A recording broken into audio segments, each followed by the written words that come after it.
Beep, beep, beep, beep, beep, beep, beep. Welcome to the Court Weekly Digester. How are we doing out there in Twitter land and in the interwebs and YouTubers and Jesterites? How's it going? All right? Ooh, warming up a bit now. Ooh, bit of hot flush. Good morning, good afternoon, good evening, good night, wherever you are in the world. Great to be speaking to you once again. Now, there's an organisation in America that you need to know about called PET, P-I-T-T, Parents with Inconvenient Truths About Trans. And they provide copious stories of parents and the fights that the parents have been in. A number of my warrior teachers are members of PET, and they provide us with perspectives that we would otherwise not have if you're in this, because you're in it for reasons other than the fact that you've particularly lost a child to the cult. So it's always interesting to me when we get something from them that is illuminating. So today I've got an article from Pitt, so please subscribe to my YouTube channel and like it. But most will become warrior teachers starting third week in March. Adverts are out. Come on, I need you. The world needs you. One of those photos I need, like from the Second World War. We need you, trans. Yeah, come and fight it. All the nonsense.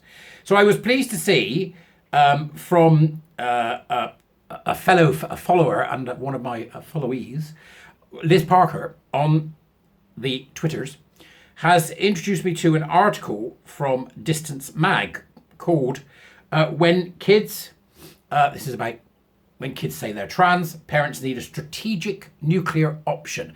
And I was very interested, I'm particularly taken by that concept of the nuclear option because I favour the nuclear option because I'm a megalomaniac nutter, right? You should never let have any power, because my answer to everything is just kill us all. Genocide everyone. So, let's have a look at what they say about the nuclear option, because I'm very intrigued to hear about that. When kids say they're trans, parents need a strategic nuclear option. A review of Lost in Trans Nation by Matt Osborne. After children get sucked into the trans cult, parents sometimes must take drastic steps, so it is better to plan for such measures in advance. Arranging an intervention, switching schools or homeschooling, moving the entire family out of the state, refusing to pay for college, an extended visit to another country. Anguished parents call these last resorts to remove their child from an environment that reinforces their beliefs. Nuclear options. Dr. Miriam Grossman writes, and I firmly, Miriam being an expert in the field, without a shadow. I mean, I've spoken at the same events as Miriam. Fantastic mind. Miriam Grossman writes, and I firmly believe it's wise to have one of these up their sleeves, just in case. Now, you will know that I favour the nuclear option on this. I favour the nuclear option as the default. Now, by that, I don't mean move out of the state, and I don't mean leave your hometown. What I mean is that when a young child, particularly if they're young, particularly young, that the nuclear option for me is that the response to the trans ideation should be so adult, it gives them whiplash. And by that I mean, okay, we need to have a very serious talk. Here's what you need to read and here's what you need to look at to understand why this is so dangerous.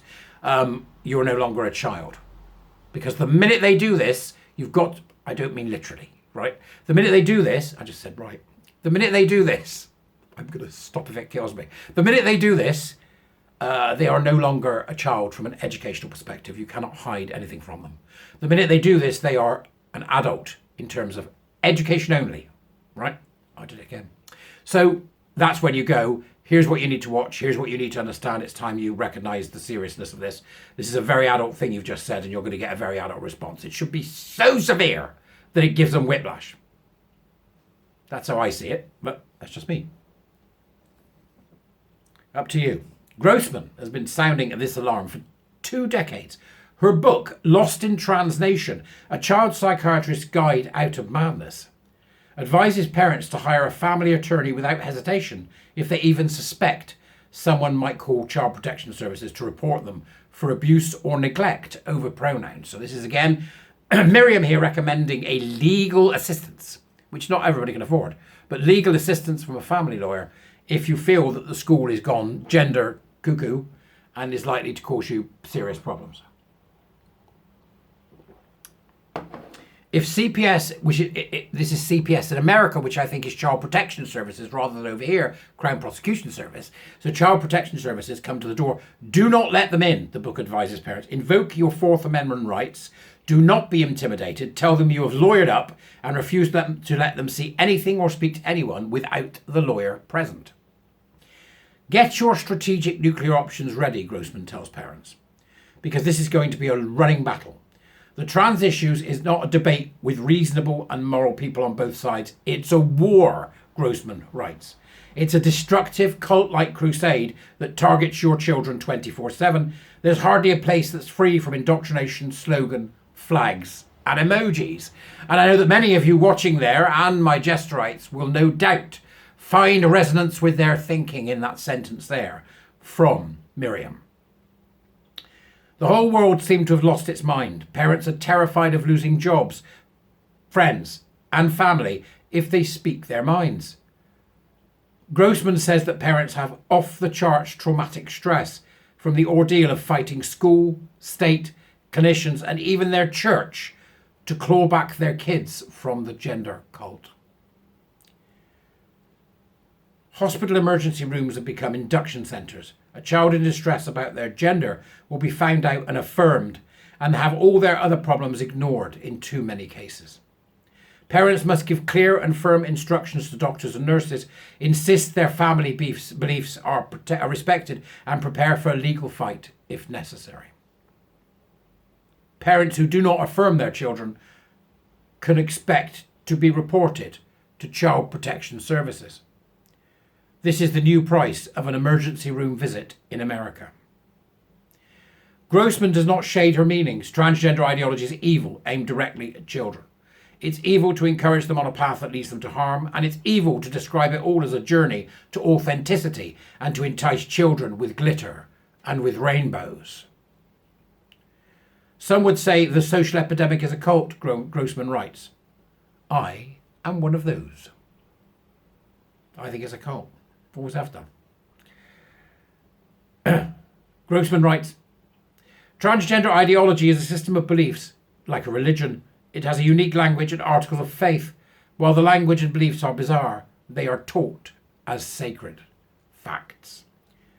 And at that point, the detail of some of those sacred facts is then given to us by Matt Osborne, but I'll put the link in the doobers, and please do, they wrote it, go read it, you know what I say. It's a cult. Miriam Grossman is one of the top thinkers in the USA in regards to this. It's a cult. And if you haven't got your head around that fact yet, then wake up and smell the coffee. It's a cult, and sometimes you're dealing with cult members.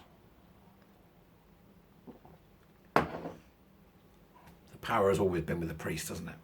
The power has always been with the priest. So please do share this, subscribe, become a warrior teacher.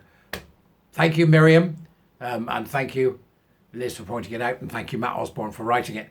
I'll see you guys later. Have a great day.